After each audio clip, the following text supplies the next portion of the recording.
Hi friends, welcome to taste of Gayathri. புதுசாக நம்ம channel பார்க்குறவங்க மறக்காமல் சப்ஸ்கிரைப் பண்ணிக்கோங்க. வீடியோ பிடிச்சிருந்தா ஒரு லைக் பண்ணிக்கோங்க. வாங்க வீடியோக்குள்ளே போகலாம். இன்றைக்கி நம்ம என்ன டிஷ் செய்ய போகிறோன்னா வெஜிடபிள் பிரியாணி தாங்க செய்ய போகிறோம். ஃபஸ்ட்டு வந்துட்டு ஒரு அடுப்பில் குக்கர் வச்சுக்கோங்க. ஆயில் வந்துட்டு ஊற்றிக்கோங்க, எவ்வளோ தேவையோ ஊற்றிக்கோங்க.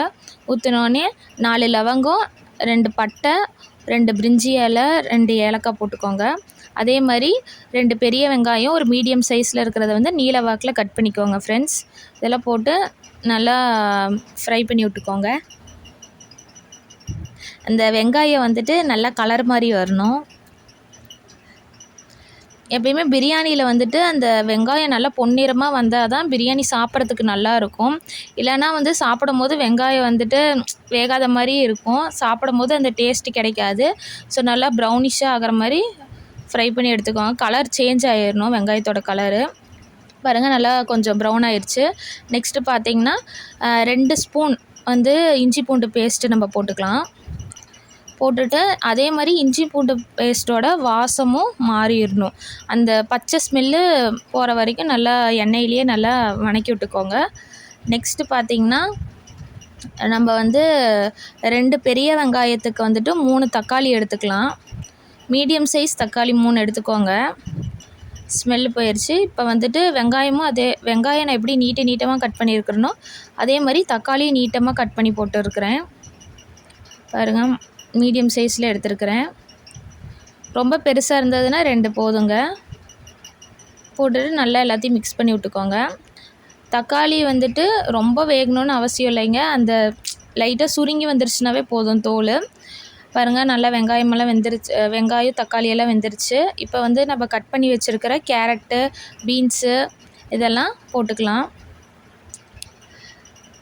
நான் கொஞ்சம் பெருசாக கட் பண்ணி போட்டிருக்கிறேங்க ஃப்ரெண்ட்ஸ்.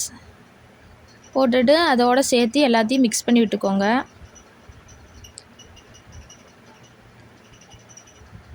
இப்போ காயெல்லாம் கொஞ்சம் அந்த எண்ணெயிலே கொஞ்சம் வணங்கட்டும். நான் பச்சை மிளகா போட மறந்துட்டேங்க.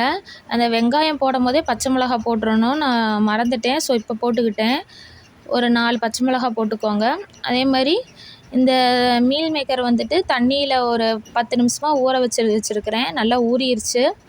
அதையும் நல்லா தண்ணியெல்லாம் புழிஞ்சு போட்டுக்கோங்க. இதெல்லாம் குழந்தைங்களுக்கெல்லாம் செஞ்சு கொடுத்திங்கன்னா நல்லா குழந்தைங்களுக்கு ஹெல்த்தியாக இருக்கும். ஏன்னா அந்த கேரட் பீன்ஸோட சாரெல்லாம் பிரியாணியில் தான், இந்த அரிசியில் தான் எல்லாமே கலந்துருக்கறனால அந்த வெறும் சாப்பாடு சாப்பிட்டா கூட குழந்தைங்களுக்கு நல்லா சத்து தான். இப்போ பார்த்திங்கன்னா நான் 1.5 டேபிள் ஸ்பூன் வந்துட்டு மிளகாய்த்தூள் போட்டுக்கிறேன். 2 ஸ்பூன் வந்துட்டு மல்லித்தூள் போட்டுக்கிட்டேங்க. அப்புறம் ஒரு 1/2 ஸ்பூன் வந்துட்டு கரம் மசாலா இதெல்லாம் போட்டுட்டு எல்லாத்தையும் நம்ம மிக்ஸ் பண்ணி விட்டுக்கணும். நல்லா எல்லாத்தையும் போட்டு மிக்ஸ் பண்ணி விட்டுக்கோங்க. இந்த சமயத்திலே பார்த்திங்கன்னா நமக்கு தேவையான அளவு, இந்த காய்க்கு தேவையான அளவு உப்பு போட்டுக்கோங்க. நான் அது வீடியோவில் காட்டல, உப்பு போட்டதை கொஞ்சம் லைட்டாக போட்டுக்கோங்க. பாருங்கள் நல்லா வெந்துருச்சு. இப்போ நான் லைட்டாக தண்ணி ஊற்றி வேக வச்சுருந்தேன். பாருங்கள் நல்லா காயெல்லாம் வெந்துருச்சு. இப்போ அரிசிக்கு தேவையான தண்ணி ஊற்றி, இந்த தண்ணி வந்து நல்லா கொதி வந்தோடனே இதுக்கு தேவையான அரிசிக்கு தேவையான உப்பு போட்டுக்கலாம். உப்பு காரமெல்லாம் இந்த ஸ்டேஜில் வந்து செக் பண்ணிக்கோங்க. ஏன்னா அரிசி போட்டிங்கன்னா ஒன்றும் பார்க்க முடியாது. இந்த ஸ்டேஜ்லேயே இந்த தண்ணியிலே டேஸ்ட் பண்ணி பார்த்துக்கோங்க. இப்போ கொதி வந்துடுச்சு. அரிசியெல்லாம் நான் போட்டுட்டேன். இப்போ வந்துட்டு நம்ம குக்கரை மூடி வச்சுக்கலாங்க. இந்த அரிசி போட்டோன்னே லைட்டாக ஒரு கொதி வந்த வாட்டி குக்கர் மூடியை வந்து க்ளோஸ் பண்ணுங்கள். அப்போ தான் சீக்கிரமாக வேகும். க்ளோஸ் பண்ணிவிட்டு இப்போ விசில் போட்டுட்டு நம்ம இறக்கி வச்சுட்டு பார்க்கலாம். பாருங்கள் சூப்பரான பிரியாணி ரெடி ஆயிடுச்சு. அதோடு நான் ஒரு முட்டை வச்சுருக்கிறேன். நீங்களும் இதே மாதிரி செஞ்சு பாருங்கள் ஃப்ரெண்ட்ஸ், ரொம்ப டேஸ்ட்டாக இருக்கும்.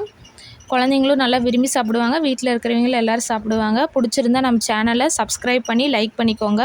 உங்கள் ஃப்ரெண்ட்ஸ்க்கு எல்லாத்துக்கும் ஷேர் பண்ணுங்கள். Okay, bye friends.